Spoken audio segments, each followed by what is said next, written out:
Hi everybody, today we'll talk about how to fix or how to solve the problem of privacy on the application of Nedbank Money. We click on settings. Here in this page you can click on apps, default apps, app settings. On above you can search about Nedbank Money and you will click. After that, in this page of app info you can click on first stop and you can click OK. Here we'll enter to the window of storage.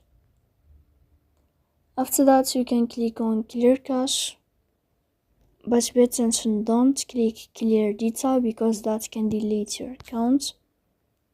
In the end you can turn off your phone and you can turn on your phone again.